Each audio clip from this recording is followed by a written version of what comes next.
Alrighty.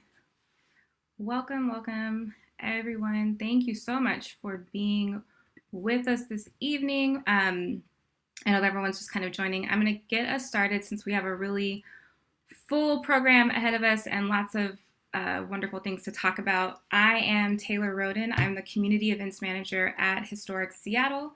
I am a Black woman with a pretty fabulous short haircut, and I'm live from my mother's office. I'm at my family home, and in my wonderful Zoom background is the incredible Garfield High School. Yes, that's me. Thank you for coming. More to come on who else will be joining us. But before we do all of that stuff, I do want to read something that's very important to Historic Seattle, something that we've been working on for quite some time. And it is our land acknowledgement. So Historic Seattle knows that our properties and programs occupy the unceded traditional territories of the Coast Salish peoples. And this acknowledgement is not a substitute for developing relationships with Indigenous communities or for honoring Indigenous stories as we share our collective history, but it's our first step in recognizing the people whose land that we occupy.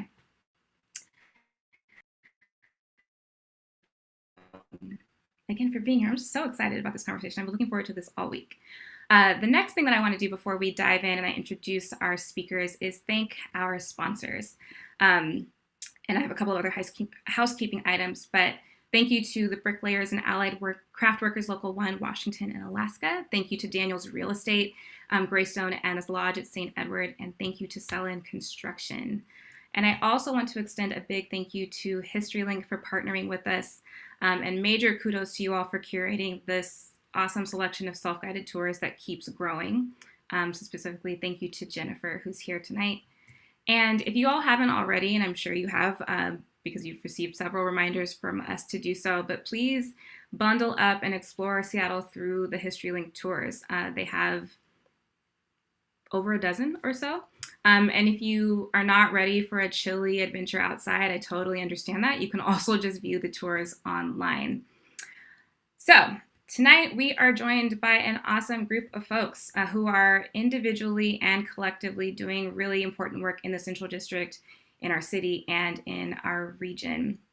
The first person that I'd like to introduce, that's coming a little bit later. But tonight we have with us Stephanie Johnson Toliver, who's the president of the Black Heritage Society of Washington State.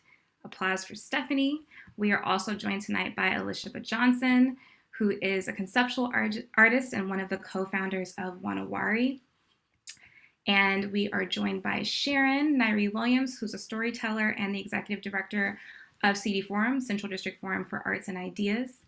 And finally, we're joined tonight by Jackie Peterson, who is an exhibit developer and independent curator. And Jackie actually authored the HistoryLink Central District Tour, which I am told is part one of the CD. It's, as many of us probably know, it's pretty geographically large. And thank you, Jackie, for all of your hard work on that. Couple of other just notes before Jackie pops in here to give us a tour overview for those of us who weren't able to check it out before tonight's program. We do know that history is important, especially in the world of preservation. And I'm excited that tonight's conversation is actually not just talking about history, but really leaning into Black Futures Month, where Black people are visualizing and actualizing the kind of world that we need and we want. So with that, Jackie's going to hop on in just a second. After Jackie, we'll hear from our guest speakers, who I just shared with you all. And after we hear that panel discussion, we're going to end the evening with a Q&A. So throughout tonight's discussion, if you hear something and you have further questions about it, strongly encourage you to please put your questions in the chat. When we get to the Q&A portion of our time together, I'll actually review the chat and bring those to our speakers. And then my final thing that I want to say just before we get into the discussion, really as it relates to the Q&A, is our points of view and opinions will differ. That's okay. We're celebrating our differences. And regardless of all of that, we're just asking everyone to be present, to be respectful of the space, and to make sure that this is a safe space for us all to listen, to learn, and explore. And as a safe space for all of you, all of our participants tonight, racism, sexism, homophobic comments, discriminations, and insults will not be tolerated. I've got a handful of my historic Seattle colleagues here tonight who I also want to thank, who will help me monitor the chat and just make sure that our space is solid and safe for the remainder of our time together. So, Jackie, I'm going to welcome you to our virtual stage for an overview, and then when Jackie wraps up, I'll spotlight all of our speakers and we'll dive right into our discussion. Thank you so much, Taylor, for having me here. Good evening, everyone. My name is Jackie Peterson. I use she, her pronouns. I am a Black woman with a medium complexion. I have dark brown curly hair. I'm currently wearing a red sweater and a light denim button-down shirt. I am joining you all this evening from my home office, where there is a sofa with some colorful pillows in the background with some artwork and a lamp and some plants. And I'm really excited to share a little bit about the tour that I had the honor of authoring, and thank you again to HistoryLink for that opportunity. Full disclosure, I am not a native Seattleite, but the Central District has become a bit of a second home for me. And so it was really, truly a pleasure to think about some of the really exciting and important places in the Central District. Again, this tour is really just a small slice of what the history and the vibrancy and the stories of the Central District have to offer. So we chose the 23rd Street corridor roughly for this tour, primarily because it's fairly accessible, both by public transit, it's fairly walkable. The tour starts roughly at Liberty Bank at 23rd and Union, a really wonderful newer addition to the Central District, a repurposed building that is a residential building, but was formerly the site of Liberty Bank, the first Black-owned bank in the Seattle area. So the tour goes down 23rd Street. Wanawari is the second stop. Then you'll hit Flowers for You, a really important Black-owned floral business in the CD that's been there for over 30 years at this point. Garfield High School, Ezel's Chicken, Douglas Truth Library, following the Yesla corridor over through the Odessa Brown, Carolyn Downs Clinic, touching on some of the history of the Black Panther Party in the Central District, and then looping back around to 23rd Street. So it's a really great tour that takes about 45 minutes to an hour. I really encourage everyone to, if you find some spare time in your schedule, if you're going a little stir crazy and have cabin fever, it's a really wonderful way to get out and see the neighborhood and see places old and new, and really get a feel of what the Central District is looking like and feeling like these days.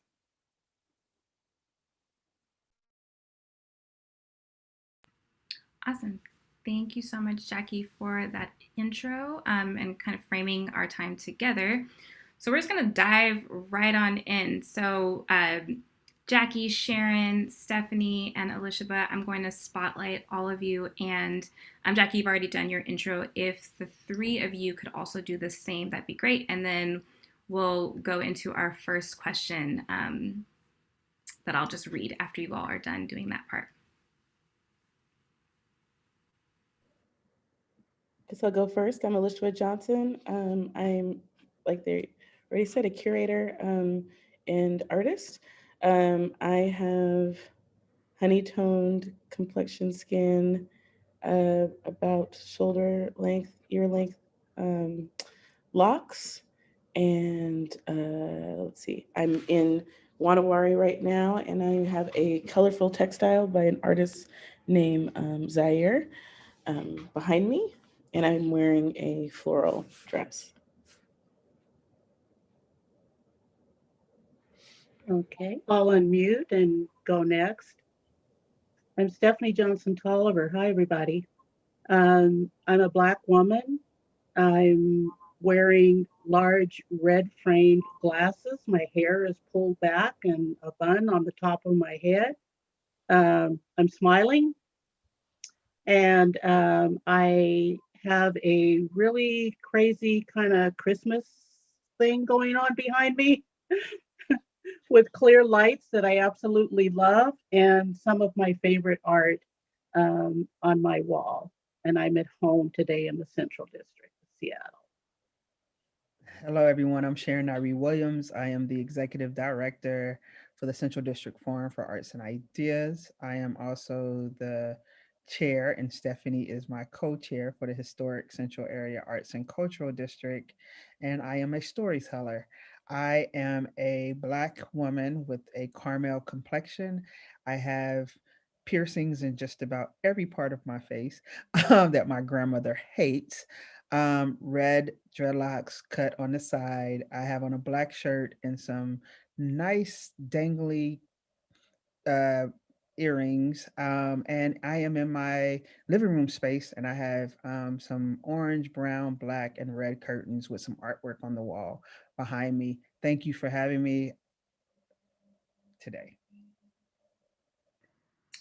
Thank you all. So our first question that we have is, if we want to understand why something happened, we need to look for factors that took place earlier and understand our past, which is why we are pairing this with History Links tour that Jackie authored. So how does Black history in the Central District and also in Seattle, in the Pacific Northwest, and in our country inform your current work and your future planning?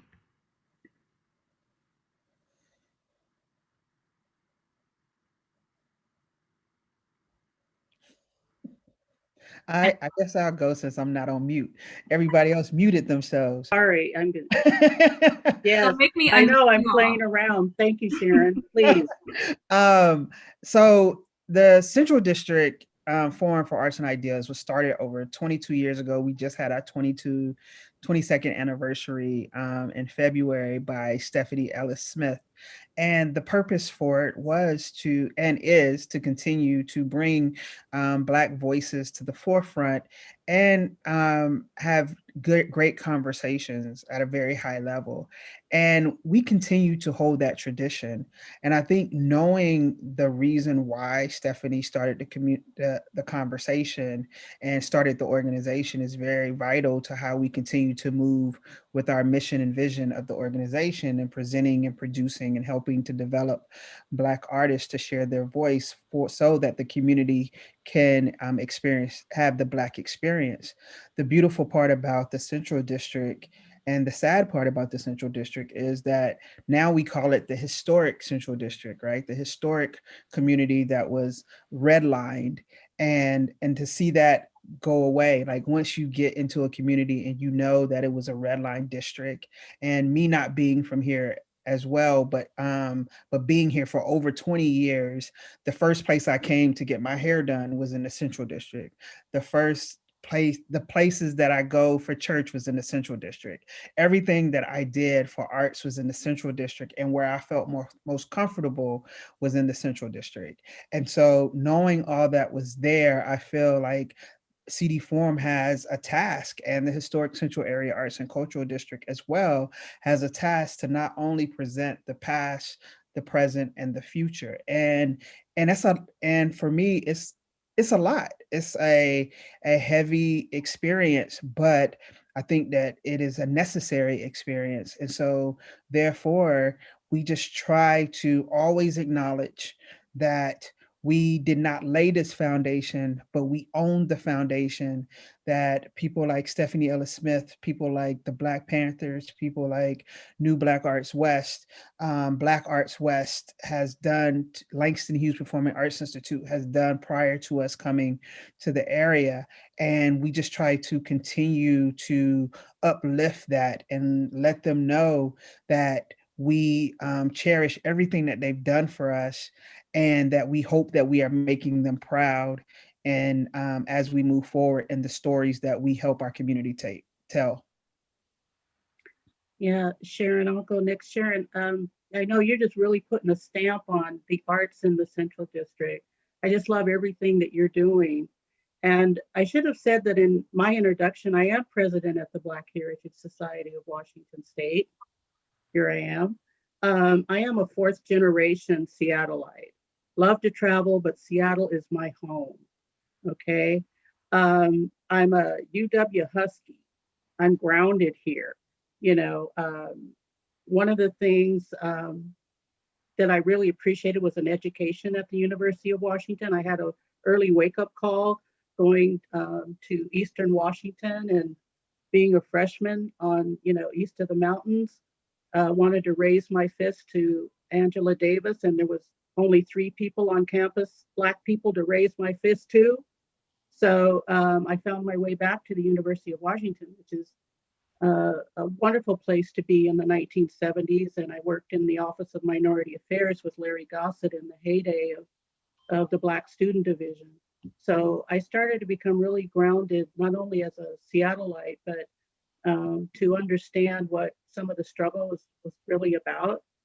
I think that history, heritage, and the legacy are at the forefront of nearly almost everything we do. It's true that in order to understand, where we are today, you have to know where you're coming from, and how do you build on that if you don't have a good foundation. So what we do at the Black Heritage Society is to preserve, collect, and educate people on the history of Seattle. And what we see in the tour, the History Link tour, are some of those places that trigger, those memories and those events that help to ground us in terms of building our own sense of place.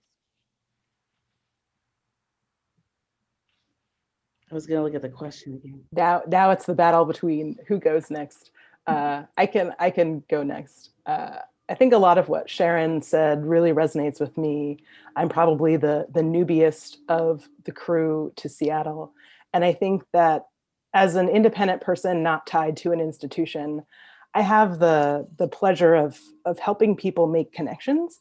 And part of what I love about the work that I do is being able to sort of bounce around between spaces and get that more zoomed out picture of what some of these stories are that are bubbling up to the surface, and what things people are talking about and caring about, and being able to then kind of turn that around and push that out into the world. And that's a really fun and really important thing that I really love about what I do, whether it's doing exhibitions, whether it's doing tours.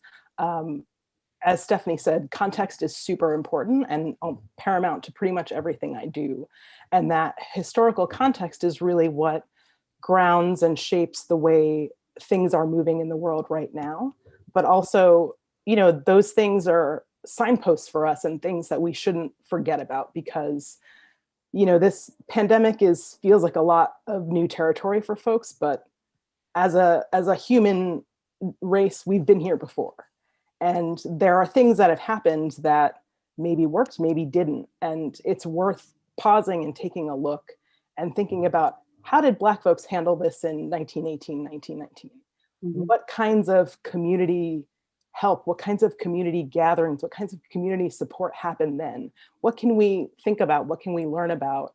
What can we take with us? How can we use those stories to really underpin how we operate right now, and how we can think about shifting and moving from this point forward? And so also as a public historian, these are the things that I constantly think about.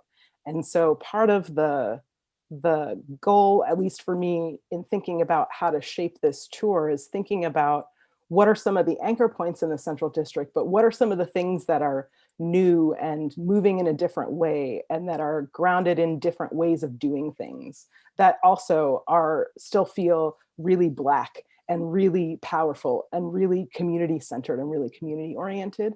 And I didn't want this to just feel like a tour about places that are in the past or old. I wanted it to feel like it was still living and breathing, and that the Central District is a community that's still evolving. There's a lot of really exciting things happening, and I want people to be able to tap into that and to feel that energy and to grab onto that energy, because, as important as the past is, we can't stay stuck there, and we can't think of particularly historic communities of color as stuck in one particular time zone or historic period. It's really important for me, and I think it's really important for folks to think about how communities change and evolve, and find opportunities for celebrating that. Mm-hmm. That's great. I'm a born and raised Seattleite, and so I've watched the Black community in Seattle go from 12% to 5%. And so I think like a lot of the projects I've done in my past and currently are really about tapping into kind of this thing that's been lost for me, which is safe spaces to be around like-minded people, other Black people, and be able to create and thrive. And a lot of that is at the heart of what we do at Wanawari, right? So I think historically, Black people have always organized, and we've organized through arts and culture. And that's the type of thing that is embodied in me that I take into the work that I do every day. Right. I think that everyone is right about the evolution of the Black community, the Central District. And I know, Elisha, you and I both growing up and here and watching all of the changes. And there was a time when I can recall before even I-90, I'll date myself, when this place was all about woods and, running through someone's backyard. And, dare we today? No. So the evolution, coming to terms with some of the emotional kind of intangible stuff that, you can't really see it, but you know it and you feel it in the change. But again, Jackie, to your point that, again, and we've heard people say this before, that the train has left the station. So what are you going to do now? What's the next step? What is this phoenix that rises from the ashes in this evolution of the Central District? And so, again, some of these places that you mentioned, Jackie, the stops along on the tour, the Seattle Chapter Black Panther Party, something that at BHS we're still working to work on some landmark nominations with 2 of those locations. But that is such a fabulous legacy that we really don't want to forget it. So we have Carolyn Downs too, the clinic where they were so instrumental in early health care for this community. So the building of this community, it's still vibrant. People are looking, saying, well, where's the vibrancy? Where's the vitality? It's here, right? And when we can come together and unite, truly unite in a way to lift each other through it, we're going to have some really great outcomes, and it's all in arts and culture. And I totally agree. And that what I love about the tour that you put together, Jackie, is that I love seeing Ezels. I love seeing Just For You, because oftentimes when people think about their hometown, or they think about Seattle, right, the first thing they think about is the Space Needle or something like that. To see these places that if they go away, right, like not seeing Red Apple there on the corner of 23rd and Jackson, it feels like you've lost something in your community. It feels like, oh my goodness, I can't walk into a grocery store and hear R&B and soul music playing while I'm shopping, or while I just jump in and grab something to eat. And I think Elisha hit on it really well about, those places to congregate and to have conversations. So that's why places like Wanawari is important. That's why places like Langston Hughes Performing Arts Institute is important. That's why Pratt Park is important. Powell Barnett Park is important. So because there's times where, you want to get together with a group of people that look like you, and you want to be able to have conversation. And whereas you may fly out of town somewhere else, you're like, okay, I can go to New Orleans and I know I'm gonna see a bunch of Black people. I can go to Atlanta. In Seattle, you come to the Central District. You come to the Central District, you go to the South End, but you know that you're going to see somebody that looks like you. And to see that, in what Elisha was saying, go from 12% to 5%, it hurts, because now we have to talk louder and be bolder so people know that, no, we've been here and we are here. Definitely. You all are speaking. I'm like, which question do I want to ask next? The one that I think I actually want to ask all of you, kind of knowing not even all of the ways in which you all overlap and your worlds collide, but knowing a little bit, would love to hear y'all's perspective on like what are some significant problems as well as some really cool opportunities that the Central District is currently facing, and not necessarily how that's manifesting in your work, but just as community members. Let's see who's gonna jump in first. Yeah. I guess I'll go first. I'm gonna try and give the Cliff Notes version of what Wanawari is. So for those of you that don't know, Wanawari is in a 5th generation Black-owned home. It's in the home was in a part of the Green family, in one of our co-founders' families. And so we, as 4 artists, me and Wakoma, it's his family home, Rachel Kessler and Jill Friedberg rent the house with help of community supports. I guess community rents this house, and we give it back to the Communities and Arts and Cultural Center. So through this process, we learned a lot about zoning policy. And so there's a lot of, I'm trying to do the super Cliff Notes version, but I think people on this call already know that there's been a lot of zoning around Seattle and in the Central District in particular that has allowed developers to be able to increase the heights of new buildings that they've created. What that does is it puts more pressure on homeowners who are already experiencing these pressures to sell. But we've been really asking the question, is like, if we're 1 block away, we're on 24th Avenue and we're 1 block away from 23rd.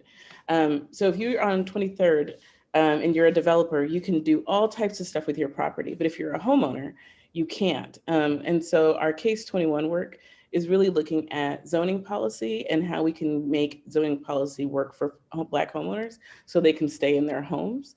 And I think that work is really, really exciting.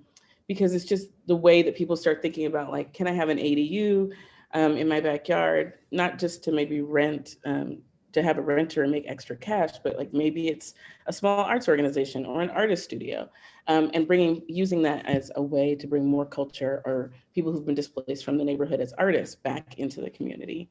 I also think there's been a huge resurgence of people coming back to the neighborhood via the Liberty Bank building, Jackson Heights. The Jackson Street Apartments is having a whole bunch of Black businesses come in. And so I think it will never be a redlined Black neighborhood anymore, but it will be a multicultural neighborhood. And it kind of always was, like, right, we talk about the Black presence, but there also was a Japanese and Jewish presence in this neighborhood as well. So that's exciting to me, right? To actually be able to be in a space to be like, what is an equitable future for this neighborhood? And how can we actually all work together to make sure that everybody belongs and has a place here? So those are the things that I think are exciting. I'd say absolutely, right? Because the past and the present are constantly right now pushing to find this common ground. And actually, the Central District has been doing that since the turn of the century. You know, we've been pushing for that common ground for a long time. And we're actually working and building on the shoulders of a lot of folks that came before us, you know, to do that. And so when we can vision housing, business, human services, all of these standards that we want for our families, you know, we can find it in the arts and culture and Wanawari. I absolutely love that space. Going into that space that feels like family. It's comfortable. It's a art zone. It's a heritage zone. And for anyone who's not been there, once we can get back and gather again, you just got to make that one of your stops. Check that off your list of the History Link tour for sure, right there at the top.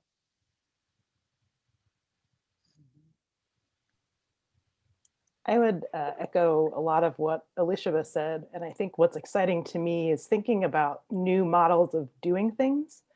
And the fact that Liberty Bank was a very intentional process, that the process of developing that building, the intentionality of including all Black artists in an art program in and around that building, the process of community engagement was very intentional. It was very slow, and that things can happen that are equitable and that benefit the most number of people, that benefit the most marginalized. Those things are possible when we are intentional about that, and when we are intentional about our processes, and that if we put profit at number one, that's gonna create a whole different process, and that's not necessarily the best process for everyone. But if we want to get people housed, if we want to have a vibrant public art program, if we want to get people back in our communities, that requires a different process. That requires a different set of intentions. And I think that, to me, is what's really that kind of thing. And as it continues to happen in the central district, that's what's really exciting to me. And thinking about ways that we can create new models and that we can keep creating different processes and being really intentional about who those processes are serving, who is involved in those processes. That's how we're going to get to sustaining Black folks in that community. That's how we're going to get to sustaining Black businesses in that community. That's how we're going to get to sustaining arts and cultural organizations in that community. So I think for me, that's what I'm kind of glomming onto these days. And that's really what is getting me fired up. Mm-hmm. Everybody said wonderful things, and I'm the amen corner for all of that. And just piggybacking off of Jackie a little bit of, the creativity of what we can create now, of being creative as an artist and running an arts organization. I never thought, and I was never taught in any program, that I would be at the table in conversations with developers, that I would be at the table with the mayor and city council members and county council members and all of that, to talk about the longevity and how to uplift the community. And so the exciting part is doing things that you've never done before. And it's also scary as hell as well, right? It's so scary because you're like, what do I say? But then the best part about it is you say whatever. You say all that you have to say. You say, why not? Why can't we do this? Why can't we ask for this? And I think the learning part from gentrification is now, how do we learn to sustain? How do we do what a lot of our great grandparents did and our great great grandparents did when they bought that land, and with the intention of what happens next? Who has that property next? Who is in that property? I think Wanawari is a great example of that. And I think buildings like Langston Hughes Performing Arts Institute, how do you continue to work with the city to say, this has to flourish, this has to be a part of your plan? How do you uphold those truths to making it to where we are all comfortable in what we do, and inviting too, and learning, like the Historic Central Area Arts and Cultural District, learning, doing signal boxes, and Stephanie can talk more about that, putting history on signal boxes.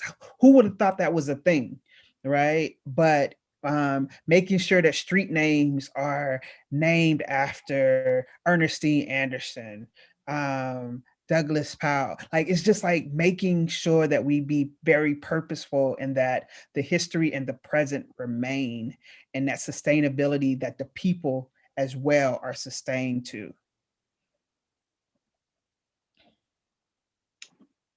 Yeah, all of that, right?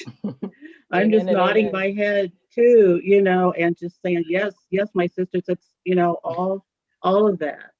And the placemaking, right? You touched on that a little bit, Sharon. And right, I know that we often think, well, yeah, how significant is it to have a signal box with the photo of Joe Brazil and understanding the importance of his contributions through music to the city of Seattle, not just out of the University of Washington, but widely and broadly and even nationally. And to have people wonder and be curious about, that history, Flo Ware, Jonathan Moore, all of these wonderful portraits that are on these signal boxes, it is significant, right? But what's even more significant that's coming along are some of the most recent landmark nominations, within our community. And traditionally, Black folks haven't been at the table at the landmarks board or presenting our own, historic sites before the board. And one of the things that I'm going to do with the support of For Culture at the Black Heritage Society is join them at Beyond Integrity to push building skills for several people within the community so that we can then take on and present our own landmark nominations to the board. I see Ryan Donaldson is here in the room. Hi, Ryan. He was part of the most recent nomination along with Taha Abrahimi for the Caton Rebels House, which is an amazing nomination. And we're looking at several others as well. So when we know that history and when we understand that history, then we can move forward and all the evolution that we're talking about right now that's where it all starts, is understanding that history. And I would invite anyone, as soon as you can get back into the BHS archives, we welcome you back. It's a public asset with hundreds and thousands of images and documents that documents the African American history in Washington State. So, yeah. And it's Having gone there myself, I highly recommend it. It's like being a kid in a candy store. I got to see so many things that I was like, wow, I can't believe the Black Heritage Society has this stuff. This is amazing. It's a rabbit hole. It's Yes. a rabbit hole. In the best way possible. And although this information is very, very important for the Black community, I want people to know that it's very, very important for the community as a whole to know the history, just as important as going to Pioneer Square and seeing the underground city, that knowing where you're living, if you're living in the Central District, if you're living in Capitol Hill, of knowing the history of those places and really taking ownership and making sure that there's conversations around it. So yes, we're here to do some of the work, but the part of the work is also, as a community, having conversations and knowing and being informed of the ground in which you stand. And I stole that from August Wilson.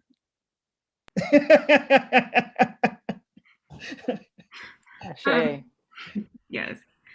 So we're gonna roll into our Q&A. So folks listening and tuning in, please start to put your questions in the chat. But I would love to ask all of you a very feelsy heart question. And I really think I just need to hear your answers for me. So I'm gonna combine two of our questions that I sent you. So times have been tough, right? There are pretty severe impacts from COVID. And even before all of this, really looking into our very near future, there's some dire predictions about our world and what's actually going to happen to it. And the effects on like public health. I won't even get into like that rabbit hole, but would love to kind of hear from you all, like where are you finding reassurance and like your hope, and not necessarily just in your work, but period. I know. Self-care. Self-care. And Sharon and I are always saying, phone a friend. Mhm. That's kind of our motto. We need these t-shirts, So yeah, the community, our Black community, and all communities too. I know we particularly talk about the tenacity and the kind of keep on pushing attitude of Black people in this community. And sometimes you just got to lay it down. You just got to practice that self-care, and that's different things to different people, right? Maybe it is just sort of doing this whole quarantine thing that we're all doing right now anyway, and being snowed in for 3 days. How about that? I think for me, it's I'm always thinking about this sense of purpose and how we can all unite. And I'm always saying, and I know it sounds corny, but I'm always thinking, can we all just get along? And I love all the voices at the table. I don't always agree with all of those voices. I don't think we all need to necessarily agree with the voices, but you respect it, and then you use what you can, and what you can't, well, you don't. So getting from point A to point B with some realistic intentions, being really intentional. Again, Jackie, you brought that up too. Let's build some success on that. Yeah, I mean, it's a very hard time. It's also a very tricky time to run an art center, as Sharon has. I was telling somebody earlier today, like a week ago, I was wondering if I was going to extend the current show for the 5th time or move forward with the next show. And we are going to move forward with the next show, but it's so, it's complicated and hard for everybody emotionally. And but art has always been my savior, and it is again in this time. What's been interesting is this online world has opened up so much stuff. I'm watching lectures from the Studio Museum of Harlem and all over the world, that I would never be able to go to, or only if I was in town. So that's been kind of like an interesting opportunity. And then people are experiencing our programs from all over the world. We did a virtual reality event with an artist that was super cool. So I guess the long-winded answer is saying like artists are inspiring me, Taylor, but named Wizard Apprentice, and she was really interested in what it would mean to have a fully accessible experience for somebody. So you go into this virtual space and you can listen to the concert, and you don't have to worry about like ADA accessibility, and there's a description and stuff like that. But then somebody found out about it from Chile, and now they're collaborating on an event for the future. So it's just like all these cool things that are happening. So it's just like, oh, we're like actually understanding a different way to be in the world and be with each other. We don't always want to be stuck to our computers, but I also think people are really starting to tap into an imagination space that's really exciting. And we're going to need that to kind of think about, like, again, how to dismantle these like inequitable systems. So, yeah. Yeah, basically everything that Elisha just said, like literally everything. I'm a somewhat extroverted person, and I miss, gathering with people. I miss going to concerts. I miss kicking it with Elisha at Wanawari. I miss, meeting up with Stephanie at NAM or Mohai. I miss just running into Sharon at a random event. But I love this. The thing that I love about this new sort of online reality that we're all dealing with is that I've been able to connect with so many different people that I would never have met in real life. I'm a part of, 2 sort of weird, random communities of folks that they're like my new friends, and I've never met them before. But we are all down for each other. We're all getting each other through this. Being able to check in with people, whether it's Zoom or FaceTime, and just having that like random access to people. And I don't mean that in a bad way. I don't mean like a violating your people's boundaries kind of way, but like the fact that I can participate in things that I never would be able to and just like chat with people is like still mind blowing to me. And that has been kind of sustaining me throughout all of this. And that people on the flip side, people are starting to be sort of generous with their kind of time and energy and sharing their talents. I've been taking so many like random workshops and classes that people are offering for free. I'm like learning about astrology, and I'm learning how to cook Thai food. And there's all these things that are happening in the world that, you know, oh, because I'm out and about, I might not have time to do, or oh, because this thing is happening 3 time zones away, I would never be able to do it. But I do appreciate that our world is in a lot of ways a lot smaller and a lot more intimate. And I really appreciate that. Yeah. Ditto, ditto, ditto. I am, and I have to give love to my team at CD Forum and the CD Forum family, because when you're having a bad day, you can call either any of them or jump in a meeting, and they make it okay. And platforms like this, platforms sitting here and having this conversation with Jackie, Stephanie, Elisha, and you, Taylor, gives me joy. Like, I was just in a conversation yesterday and the day before, and it was like, and it's just like these moments where we're able to just sit, be still, and really have conversation. We had a conversation yesterday about mental health, and it was a cocktails and conversation event, and it was just wonderful to have that space and that time to talk. And the arts is everything, and it makes me feel good, and it's what I lean on when I feel bad.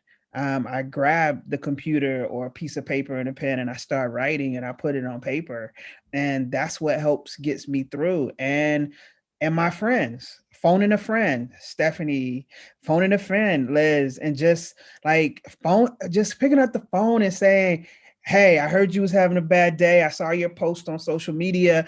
Hey, I love you. You don't have to call me back. I just want you to know I'm there for you. You got this. Bye. And that's how I've been able to get through, of trying to lift other people up, trying to let people know when I need to be lifted up, and just watching some people do some amazing, amazing work. And it's good. It's good work. Yes, I would love today when I can go around and hug people, but I'm an introvert, so I am chilling, and I have good days, and yes, I'm an introvert. I talked to my therapist. We worked it out. I'm an introvert, but because Stephanie is throwing me shade, y'all. I'm a people person in public, but I need time to recover. That's my introvertness. I need time to recover.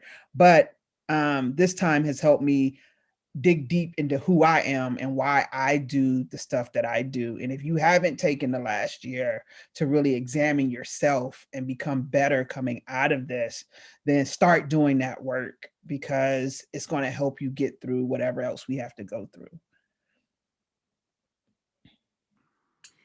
Thanks, y'all. Those were the words that I'm going to say that we all needed. I know I needed them, so appreciate that. We have one question, and if we don't get more, I have a bunch of questions for y'all, so I'll just keep going. But I'll read the question from Danielle, who also works at Historic Seattle. Danielle's question, she loves the way that we're all talking about, the way that you all are talking about how technology in the time of the pandemic has collapsed space and brought us closer together in a lot of ways. And she wants to know what you all think about how technology can be used to generate virtual Black spaces to complement and support physical ones. I think you're all doing pieces of this, so yeah. Well, and I think, again, to the history piece, like, that's been happening for a long time. Like, I'm going to age myself. I'm going to age other people too, but like people probably remember like Black Planet. Mm-hmm. And that was this like online, it was basically like MySpace for Black people, right? And people like met and got married on it. But like there has been online spaces dedicated to the diaspora for a while, right, going back decades. And so we're constantly reinventing it. I think there's really interesting things happening on Clubhouse right now. I can't do that because I'm a visual learner, so I can't, like an audio only experience is something I don't want to do. But I think it's exciting the way what I see the conversations people are having are using that as an additional space to gather folks. And so, I mean, I'm sure Sharon is having the same feelings as I am at CD Forum, is that we're going to continue streaming even after the pandemic, because we realize not everybody can come to the Central District all the time, and we've like expanded our base of people. And so, you know, maybe somebody's not mobile or whatever, right? So investing in that technology to make sure that can keep happening. And then also really thinking about what can be in an online space, what needs to be physical, and like really thinking about the medium of what you're showing. So yes, I do think it's complementing what we're doing, because there's just different ways you can engage online that are more intimate. Well, I'll give a shout out to Langston and the Seattle Black Film Festival. They pivoted it to putting the whole thing online last year, and they've never had as many donations as they got last year. And they actually with a paywall, and they made more money than they ever did. And more people watch them, right? Because it's not by time where you're like, oh, I gotta, it's like what everybody's saying, I gotta go catch that film at 7:15. Oops, like the kids are, you know, that's not gonna work. Now you can just like buy a pass and watch it when it works for you, right? So I think we're realizing like the ways that different people need to experience our work and adjusting to them. Right. And I'm one of those people who's really challenged too. You know, I directionally and technically and all of it, but now I'm becoming this wizard. You know, I amaze myself. You know, when I went to a site the other day, it was a mapping site. And Elizabeth, you know how much I love mapping. You had a project where we walked the neighborhood and came back together and shared what we found in the neighborhood. But I'm all about mapping. So I found this site where you could zero in on, you know, longitude, latitude of your space and build out, make your own map. It said, change your boundaries. I'm like, how do I change my boundaries? How do I change, you know, what? So there's all of these really fabulous platforms right now where you can go and discover history, arts, the arts. It's just beautiful what you can discover. And when you put these walking tours online, it makes it accessible, like you said, for people who can't get out and walk it, but they can tune into it, you know, tap into it online. That's fabulous. I love that. And I think one of the best things that's coming out of this combination is that you cannot have everyday life without having arts and culture. You just can't. There is no STEM without arts and culture. There is no, you can't. And I hope that people recognize that it is on, arts is on top, arts and culture is on top of everything that we do. From being on this platform to the conversations we have to the memos and the reports that we write, it's on top of everything. So you can't leave it out. And I hope that has come across in this time. Yeah, the only thing I would add that is another kind of thing that a little bit touching on the last question is that the podcasting space is amazing and it's exploding and it's becoming a very really real important space for Black storytelling from all over the map. There are people who are talking about technology. There are people who are talking about arts and culture. There are people who are talking about pop culture. There are people who are using podcasting platforms to literally get people out of jail. And this to me is so amazing and such a powerful platform that I think now that people have the time, you're sitting in your house, my phone is a recording device. I'm just going to start talking to it. The next thing you know, you're out there sharing your story with everyone. And then there's other people in the world who are like, hey, that sounds a lot like my experience. I'm going to keep listening to this. And then I'm going to talk to my friend and be like, hey, maybe you might find this interesting too. And so I think there are a lot of communities sprouting up around podcasts and storytelling platforms that are virtual, that are super, super powerful and have been really, really fun, at least for me, to kind of tap into and connect with. So thanks, y'all. So we have 2 questions in the chat. The first one comes from Jennifer. Jennifer asks, have you found particularly effective ways to help young people gain a sense of historical place during a time of rapid change? Yeah, I've always found it a little challenging out of the Black Heritage Society. Um, history is relevant, right? And it's relevant to me, but how to encourage our young folks to understand that it's there and it's for them, and um, this is what informs them. So I'm always looking for ways to encourage, young people to come to BHS, join us, and once we kind of get our hook in them, then it's all good. But those are big challenges for us. So I would love to hear from the rest of you about, what you're doing to encourage young people to come on and join you in your organizations. So what we've done at CD Forum before COVID even started, before COVID hit to where we couldn't come out, we brought on a young person and as a mentor to be mentored as a curator. So at first we called it a youth curator. Now it's called the Youth Kingdom, and so the Youth Kingdom are 20-year-old people that are in college, and Cypher Goings is our youth curator.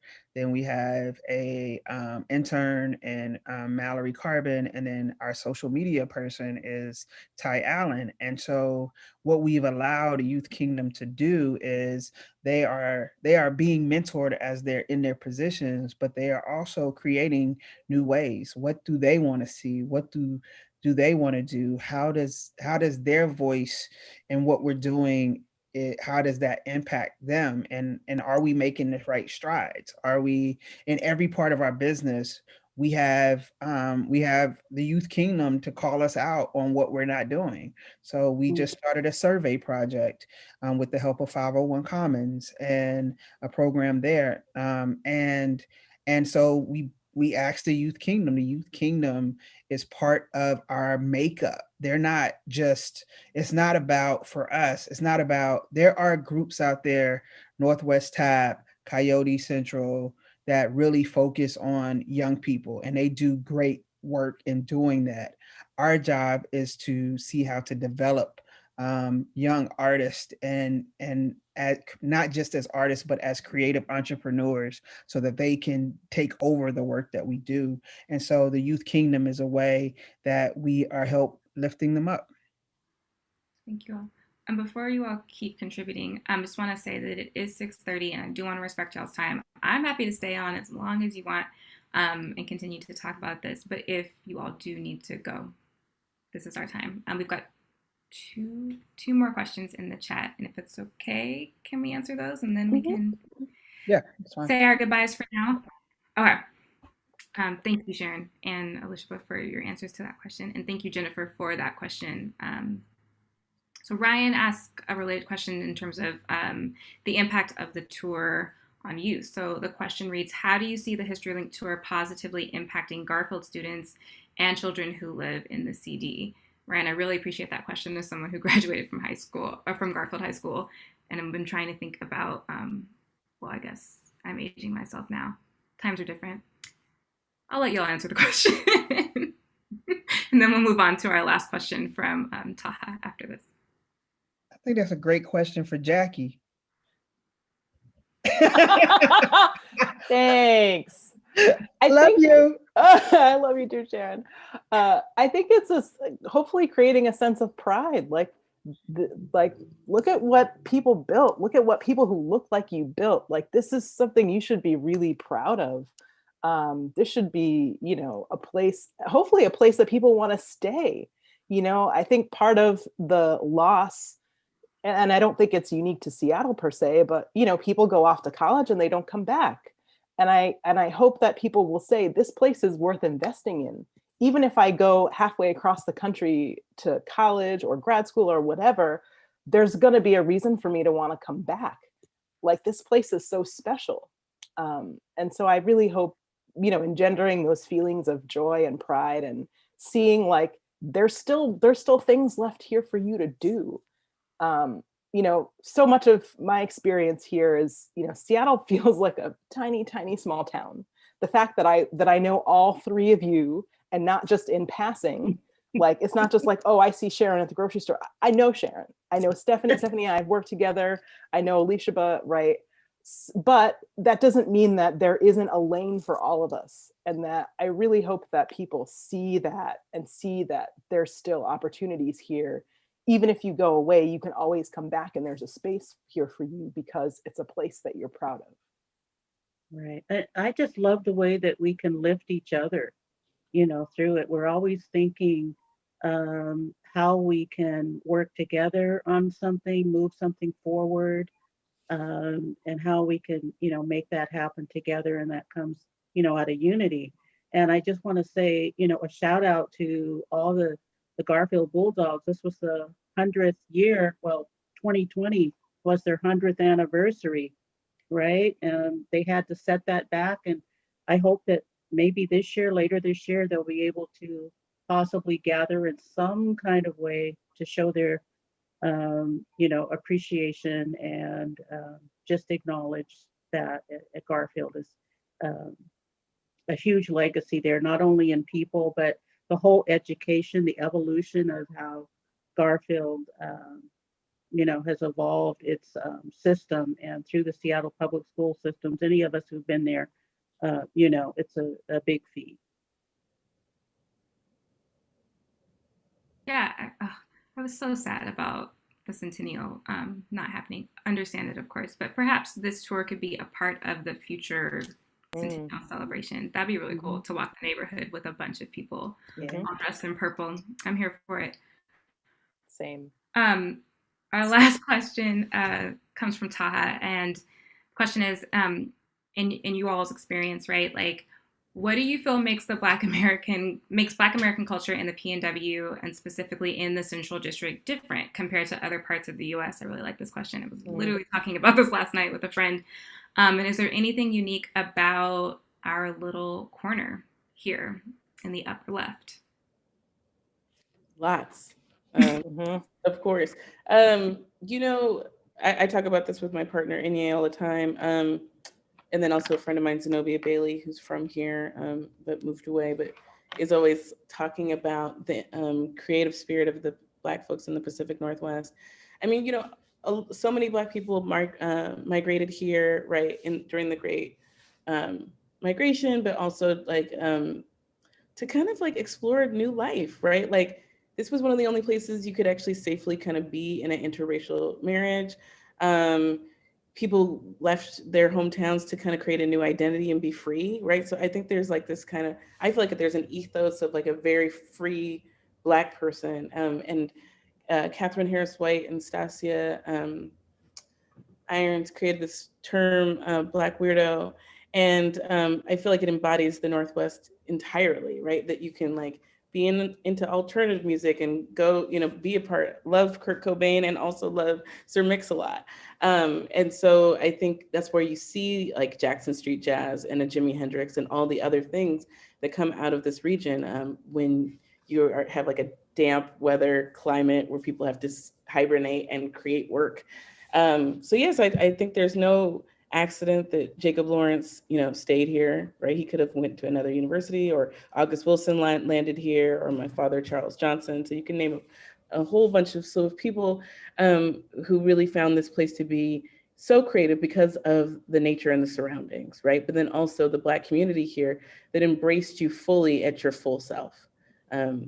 So yes to that. And that's kind of my answer to that question. Yeah, I will echo that as a non-native Seattleite. The thing that blew me away when I came here is that, I had been a lifelong East Coaster, specifically Northeast person who moved here from New York City. And I think that when I sort of landed here, it was like, oh, hey, come on, come here, come hang out with me, come do this. And it didn't matter, right? Like, it didn't matter that one day I wore khakis, one day, I wore a dress or pants or what, my hair was big or short. And I really appreciate that. And I feel like Seattle has been a place where I have been able to explore things and grow and learn in a way that I would never have been able to do anywhere else in the country. And it's sometimes a little bit hard to put into words. And people ask me, so what is Seattle like? Like, and I can't often describe it, but like, it's that freedom that Elisha was alluding to, like, that's very palpable. And that's something that I did not experience anywhere else that I've lived. And I think that spirit of persistence and that spirit of like, I'm just going to do it and I'm just going to be me, is something that I think is very distinct about this part of the country, for sure. I like to hear that, Jackie, because, they're always talking about how chilly we are. I mean, Not yeah, Black people. yeah. Asterisk, not Black people. The rest of y'all, I don't know, but. No, yeah, I agree. I'm agreeing with all of that. I totally agree. Creativity is that. And I came to Seattle and it's different. I am not gonna lie. East Coast is totally different from the West Coast. And I came here from by way of, I'm from North Carolina, went to school at a historically Black college, Delaware State University, go Hornets. And then ended up in Seattle, and I was in culture shock for a minute. I was like, wait a minute, where, like, being at a historically Black college, I'm going to see Black people everywhere I go. Being in Seattle, you really have to find your community and grab hold to it, and you have to want it. You have to want to be in the Black community to find it, or you won't find it, because you can avoid it however you want to. And I love the fact that I found it. And once I found it, so when people say, I don't know where Black people are in Seattle, I'm like, have you been to a Black church yet? Have you been to the CD yet? Like, then you ain't looking. Have you been to the barbershop, the salon? I mean, those are all the first places you go. And I love it. I love the access. I feel like we have more access here. And I have a friend, his name is Michael B. Main, and his mom, we were doing this show, and she saw these Black artists showing their work, and she was like, y'all know those people?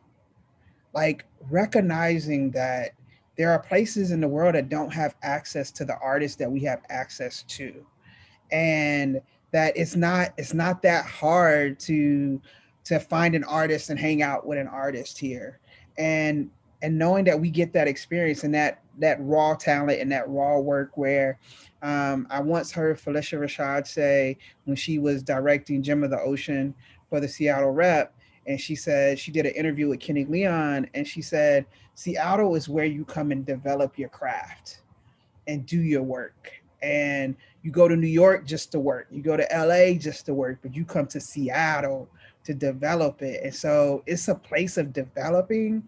And in the Black community, it's so much fire here and so much angst, and it doesn't hold you down. Like Elisha said, you don't have to choose just one way to be Black. Blackness is not a monolith. And it is shown and seen here. And also we get to enrich in other cultures. I've eaten so much food that I would have never gotten in North Carolina, because we just wouldn't have tried it. We'd be like, I ain't eating that. If it didn't come off my grandma's table, I'm not trying it. And so when family and friends come here and I'm like, let's go eat some Greek food, let's go eat some Thai food, they're like, huh? What's that? Let's go eat some Indian.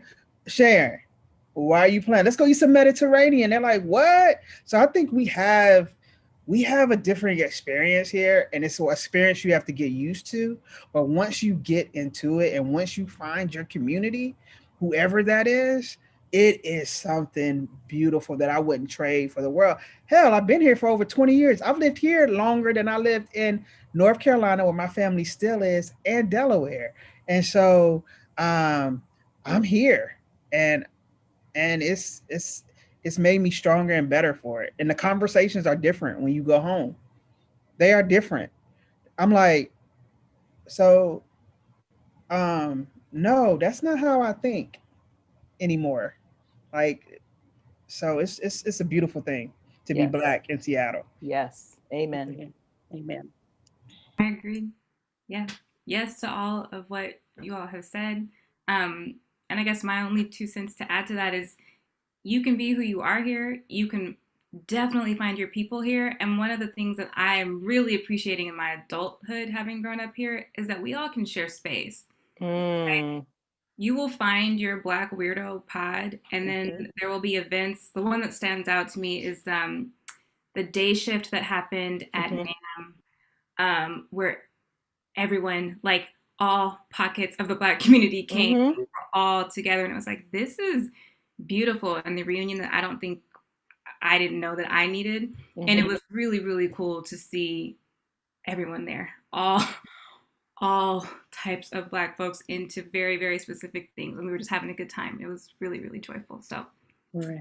Well, I want to quickly just give a shout out too to the history of the Roots picnic that we have the 50th anniversary of the Seattle Roots picnic, and these are descendants of Black families who come together on the first Sunday in September, and we've been meeting the last few years in Jimi Hendrix Park.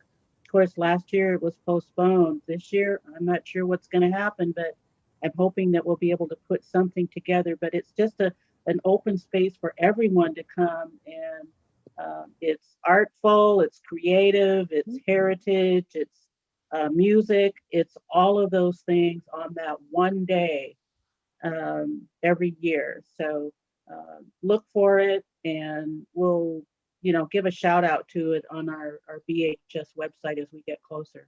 And I just want to say thank you to Taylor for bringing us together. Thank you. Yes, thank you. Doing that on and happy Black History Month to everyone. Yes. And for us, Black History Month is 365 days exactly a year. But for you, it should be the same as we learn as a community to walk within each other and be appreciative of each other's culture. You might not understand each other's culture, but you can appreciate their culture and appreciate the differences that we are. We are all different people, but we are all here to do one thing, and that's to make the world a better place. All have space. And I want to say thank you to all of those who have laid the foundation, our Black ancestors, our Black mentors, our Black foundation holders, and those that are holding us to the fire to continue to do great work. We can't do this work alone. It takes a lot of people to make this happen.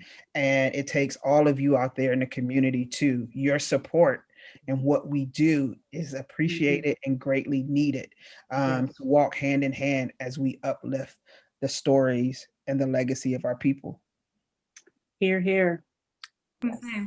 That is a mic drop and a closer. I heard. That's right. Thank you, Sharon.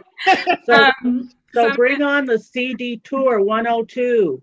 Yes. Let's do it. Yes, and there is a part 2 in development right now. So thank you, Jennifer and History Link, for providing this opportunity for us while we are in quarantine. It is an activity that we can do and be safe and learn about the city that we are all in. So thank you for that. Jackie, Stephanie, Elisha, Sharon, thank you all for saying yes and being here and staying late. Selfishly, I'm like, I just want to hear them talk. So I appreciate that this is a part of my job, and that you all were sharing all of your opinions and insights and experiences with all of us today. So happy Thursday, happy Black History Month, happy Black Future Month. Yes. We'll see you all next time. We have, of course, at Historic Seattle more events, and I'm looking at my slide that I need to share.